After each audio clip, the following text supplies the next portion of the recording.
The Honourable David Cunliffe. Mr Speaker, the member is capable of arguments that are so much better than the ones that he's manufactured. Let's just touch on a couple of them. That this bill would divert attention from other measures to solve the housing crisis. That's got to be the dumbest argument this House has ever heard. It's precisely to focus attention on one of the drivers of the housing crisis, which is unrestrained gushes of foreign cash driving up people's house and farm prices to the benefit of no one other than the banks and some of that member's rich mates. Sir, he argued that it would add cost and delay. Surely that is an exaggeration and a trifle when faced with the situation, sir, that thousands and thousands of hectares of New Zealand land are leaving New Zealand ownership and control. Sir, the truth is that National does not know and does not want to know.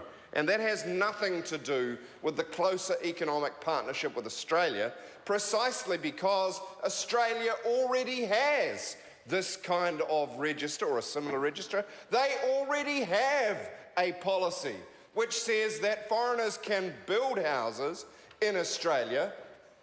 They can move to Australia to live in the house that they've bought, but they cannot buy something and remain a non-occupying foreign resident. And if Australia can do it and we have a closer economic partnership with them, surely we can do it.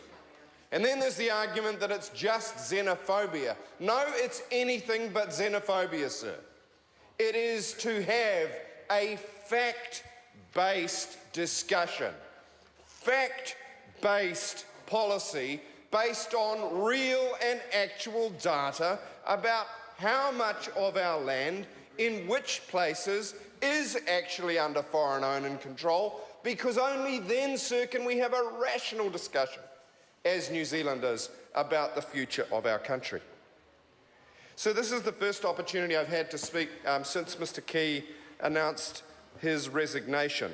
So can I just acknowledge the Prime Minister as one who's had the huge privilege of leading a party against him in a general election. He was obviously no mean opponent. He was a tremendously skillful leader who has a massive machine in support. And Labor should not and will not take National for granted, but by God, we are back in the game. But I do want to take the moment to acknowledge, sir, the contribution that Mr Key's made to New Zealand and to this Parliament over the decade of his leadership. But his legacy, sir, will not be so much, I think, what he did do. He certainly remained popular. He certainly built political capital. It will be a legacy of what he did not do. He did not address the looming crisis in superannuation. He did not address the problems of climate change. He did not, I'm coming back to the bill, sir, address the issue of our most important problem, the one that's dividing our nation, which is the housing crisis.